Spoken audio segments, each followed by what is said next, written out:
Hi, I'm Lori. Welcome back to Milkweeds and Roses. It's that time to plan ahead.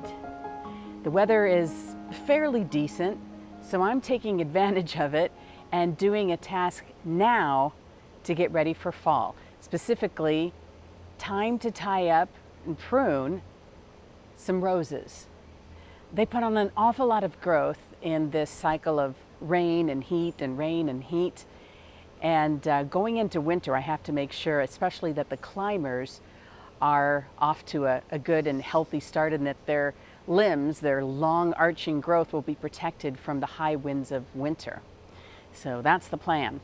Also, my spring autumn clematis getting ready to bloom. It's got all kinds of buds on it, but it has slipped off of its arbor. It's so huge. All of this rain has really just, she's gone to town. So I've got to tie her up so that I can enjoy the blooms a little bit longer. First of all, let me show you what we're working with so you can see the before and after. And hopefully they look better after. Okay, here we go. Okay, this is Generous Gardener. Has put on a lot of growth here. I have these long whippy stems getting budded up, ready to bloom. Long stems. And I've tied off some here a little bit earlier. I see, it looks like I need to deadhead that. But there's more growth, and this weight will cause the limbs to snap. Oh, there's another deadheading opportunity. And I believe, is there a Japanese beetle in there? Yes, there is. You're not fooling me, mister. Uh-huh.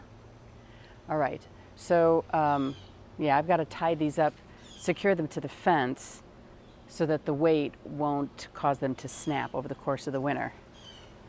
All right, you can't be out here too long, boys. It's a little hot for you. Yes, you too. Let's take a look here at Sweet Autumn Clematis. All right. There goes Gabe on rabbit patrol, but you can see it's yeah, it's gone over the, slipped off the top. So I think the only thing, somebody's in there. The only thing I need to do though is tie up, tie some of these up to the top. You know, get it back up there. I think I can do that rather than continue to trim it, because as I go to the other side, you can see that, to see all those little buds on there? It is getting ready to bloom. And I don't want to trim those off. So I think I can, although this is that's a weed that has been secured up there by the vine. There's some other things too, like where Teresa Bonet has grown through the clematis, which is happening here. And you can see up on the top. And then she'll bloom on the tops of those. Probably one more time before the course of the winter. So again, I have to be selective about what I'm going to do. I think the best thing is just to tie her up to the arbor a little bit here. As for what I got going on here, this one too is getting tall, but not out of hand. And also she's fairly reasonable. But this here needs to be more substantially secured to this trellis. And this one is completely out of control. And she's kind of woven through there. But see what happens when the weight causes them to bend. She's still green and growing, but it's not a real healthy scenario. Blooms sure look pretty though, don't they? Wow. Yeah, I like that. Okay, so, well, the first thing I have to do is, get the dogs back in the yard. Come on, what are you doing? Hey, come here. Go home. Go home now. Go home. Yes, I'm talking to you. Go home. Go on. Go home. Well, I guess he's going to the front door. That's not for nothing. All right. Dog duty, and I'll be back. And some equipment needed before I even get started. Hat,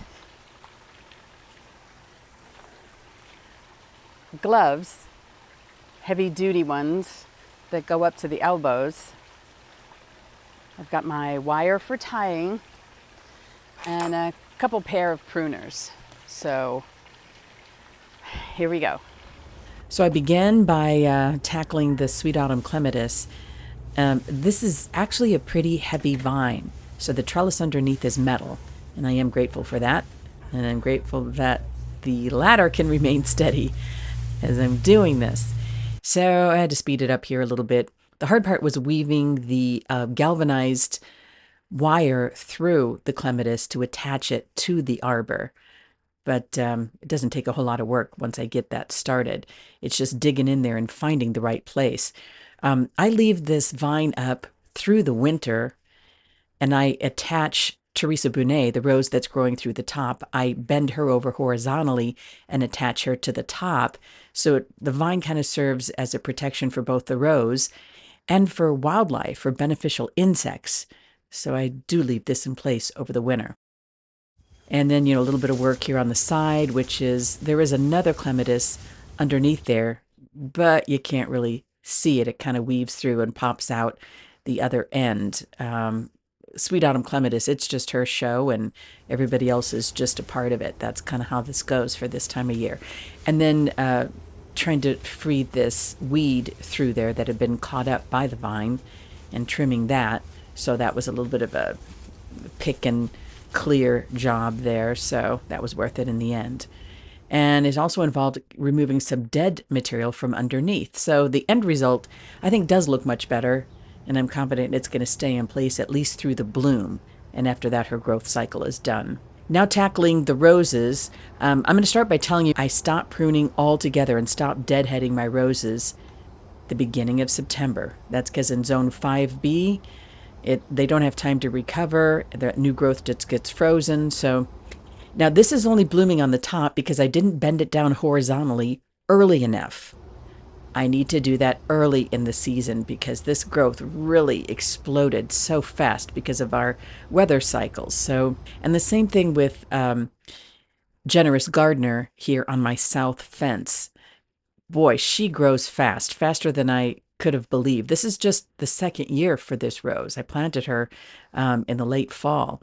So I just secure some little twist tie screws in there directly into this old fence. It's pretty soft wood, and then tie her with that galvanized rubber from there. I'm trying to secure her mostly horizontally, but also to stop this wind rock that is happening with these long climbing shoots. Because it's just, the more you get it to grow horizontally, the more you get flowers to grow in that vine.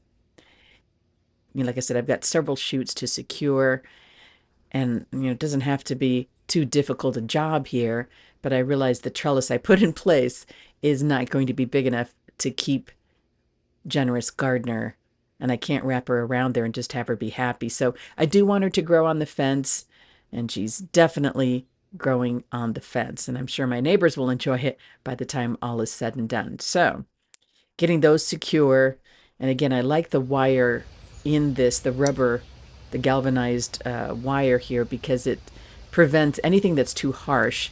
The vine is going to rub against and damage the wood of the rose. And again, I'm just doing some judicious pruning here. This is the last of the pruning that I'll do because I end that in about a couple of weeks here. That's all. So looking down there, trying to see, oh gosh, now where has this rose, where has it gone? And where can I secure it safely?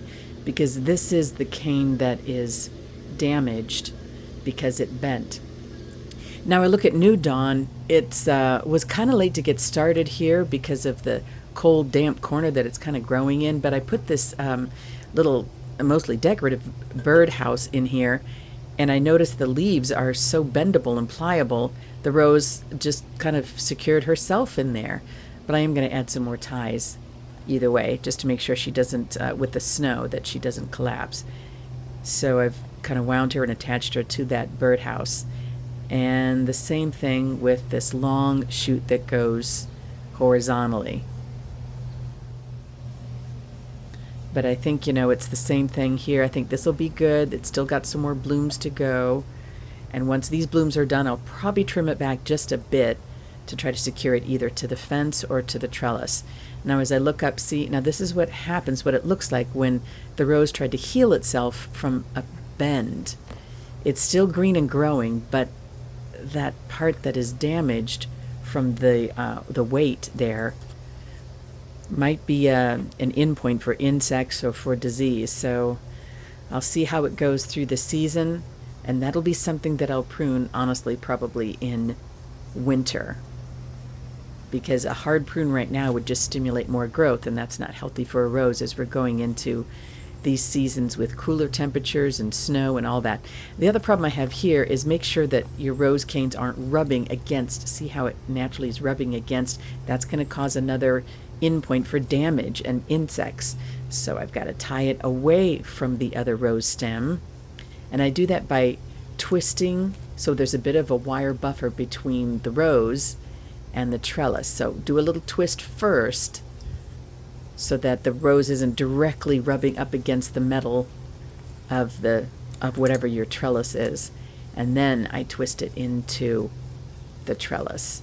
So it's got a little bit of a buffer there. It's almost like think of it as a bumper, like a car bumper.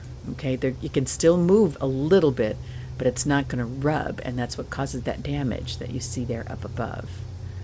So I'll keep an eye on that one and see how it goes. And this one, it probably shows a little bit clearer, but the overall effect, I think it's going to be good. I got to keep an eye on it. Meanwhile, my newly planted rose, this was my first ever knockout rose, a knockout climbing rose, is growing so fast I decided I better add a little trellis that it can maybe attach to for now, and we'll see how it goes. Well, we made some real progress, so I feel pretty good. Tied up this clematis so you can actually get through the arbor now, always a win, and secured a couple of my climbing roses to their trellises so that they'll be safe in case of high winds, which are forecast here in this type of season, as well as a little jump ahead for winter. Thanks for joining me. I hope that you subscribe to the channel and like this video. Let me know how you are getting your roses ready for fall. I'd like to hear it. We'll see you soon.